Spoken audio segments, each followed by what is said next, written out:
Hello guys, അപ്പോൾ നമ്മുടെ ഇന്നത്തെ വീഡിയോ എന്താണെന്ന് വെച്ചിട്ടുണ്ടെങ്കിൽ ഒരു ഇഫ്താർ മീറ്റാണ് കേട്ടോ. ഞങ്ങൾ ഫ്രണ്ട്സ് എല്ലാവരും കൂടെ കുറേ ആയി വിചാരിക്കുന്നു ഒരു ഇഫ്താർ മീറ്റ് പ്ലാൻ ചെയ്യണമെന്ന്. അങ്ങനെ അത് ഇവിടെ എത്തിയിരിക്കുകയാണ് ഗൈസ്. അപ്പോൾ ഞങ്ങൾ പുറത്തുള്ള ഞങ്ങളൊരു ഫ്രണ്ടിൻ്റെ വീട്ടിൽ വെച്ചിട്ടാണ് പ്ലാൻ ആക്കിയത്. അങ്ങനെ ഞങ്ങൾ ഗേൾസ് എല്ലാവരും കൂടെ ഹോസ്റ്റലിൽ നിന്ന് വൈകുന്നേരം ആയപ്പോഴേക്കും ആ വീട്ടിലെത്തി. പക്ഷെ ഞങ്ങൾ എത്താൻ നേരം വൈകിയതുകൊണ്ട് തന്നെ വലിയ പണികളൊന്നും എടുക്കേണ്ടി വന്നിട്ടില്ല. പിന്നെ ഓറഞ്ച്, വത്തക്ക, കാരക്ക, മുന്തിരി, സമൂസ, കട്ട്ലേറ്റ്, ടാങ്ക് കലക്കിയത്, വത്തക്ക വെള്ളം, അങ്ങനെ കുറേ കുഞ്ഞു കുഞ്ഞു ഐറ്റംസ് വെച്ചിട്ടായിരുന്നു കേട്ടോ ഞങ്ങളൊരു കുഞ്ഞു നോമ്പ് തുറ. ഞങ്ങളെല്ലാവരും കൂടെ ഇങ്ങനെ കൂടി ഇരുന്നിട്ട് ആദ്യമായിട്ടാണ് ഇങ്ങനെ ഒരു നോമ്പ് തുറ. പിന്നെ എടുത്തു പറയേണ്ട കാര്യമില്ലല്ലോ, ഞങ്ങൾ ഈ ഹോസ്റ്റൽ ഗേൾസിന് ഇങ്ങനെയൊക്കെ ഒരു നോമ്പ് തുറ കിട്ടുകയെന്ന് പറഞ്ഞാൽ എപ്പോഴും പറയുന്ന പോലെ തന്നെ ഒരു സ്വർഗ്ഗം ഫീല് തന്നെയാണ്. അങ്ങനെ നോമ്പ് തുറയൊക്കെ കഴിഞ്ഞ് ഞങ്ങളെല്ലാവരും കൂടെ കൂട്ടം കൂടി ഇരുന്ന് പാട്ടൊക്കെ പാടാൻ തുടങ്ങി കേട്ടോ. അത് നല്ല രസമായിരുന്നു.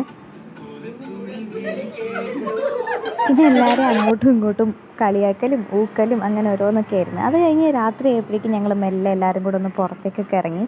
എനിക്കൊന്ന് ഞാൻ ആദ്യമായിട്ടാണ് മാംഗ്ലൂരിലെ നൈറ്റ് ലൈഫ് എക്സ്പ്ലോർ ചെയ്യുന്നത്. എന്തായാലും അടിപൊളിയായിരുന്നു. നോമ്പ് തുറ ആയിക്കോട്ടെ, നൈറ്റ് വാക്കും ആയിക്കോട്ടെ, എല്ലാം നല്ലൊരു ദിവസമായിരുന്നു കേട്ടോ. അപ്പോൾ ഇന്നത്തെ വീഡിയോ ഇത്രേ ഉള്ളൂ. Bye bye.